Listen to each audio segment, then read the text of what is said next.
Hello everyone, কেমন আছো? আশা করছি ভালো আছো। তো দেখো আজকে আমি কোথায় যাচ্ছি। আজকে আমি যাচ্ছি অপরাজিতার বাড়িতে।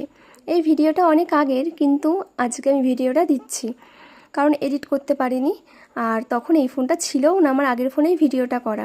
তো যাই হোক, আমি আমার দিদি বেরিয়ে পড়লাম অপরাজিতার বাড়িতে। তো আমি বাড়ি থেকে গেছিলাম কাঁচরাপাড়া, আমার মাসির বাড়ি হয়ে তারপর দিদির সাথে অপরাজিতার বাড়িতে গেছি, দিদির আত্মীয় হয়। তো যাই হোক, ওখানে গিয়ে ফার্স্ট টাইম ওকে দেখা।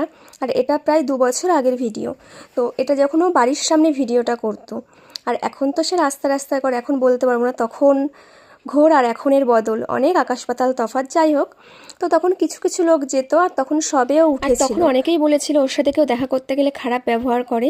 সত্যি কথা বলতে এটা আমরা কখনোই ফিল করিনি, কারণ আমাদের সাথে ভালো ব্যবহারই করেছিল, যেহেতু দিদির রিলেটিভ হয়। তো এবার কার সাথে কি খারাপ ব্যবহার করেছে আমি বলতে পারবো না। তো যাই হোক, দেখো এখন সবাই যারা যারা ওর সাথে দেখা করতে গেছে সবাই এক একটা করে ভিডিও করে। তো সেখানে একটা বাচ্চা মেয়ে ভিডিও করেছিল, তোমরা দেখেছো, প্রথমে ওর সাথে খুব ভাইরাল হয়েছিল। তারপর করেছে আমার দিদি, তার দিদির সাথে করেছে। আমরা একটা 15 সেকেন্ডের ভিডিওটা কত ইজিলি দেখি, কিন্তু এই 15 সেকেন্ডের ভিডিও করতে যে কতটা খাটনি, কতবার ট্রাই করতে হয়েছে, সেটা সামনাসামনি না দেখলে কখনোই বুঝতে পারতাম না।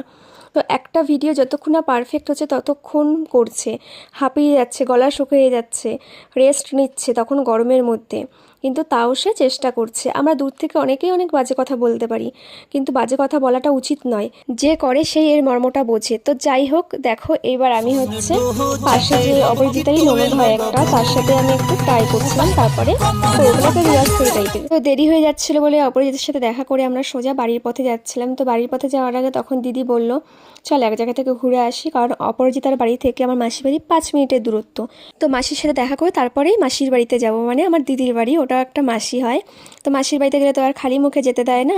তো সেখানে তারা গেলাম যখন, তখন রুটি আর আলু ভাজা করে দিয়েছিল।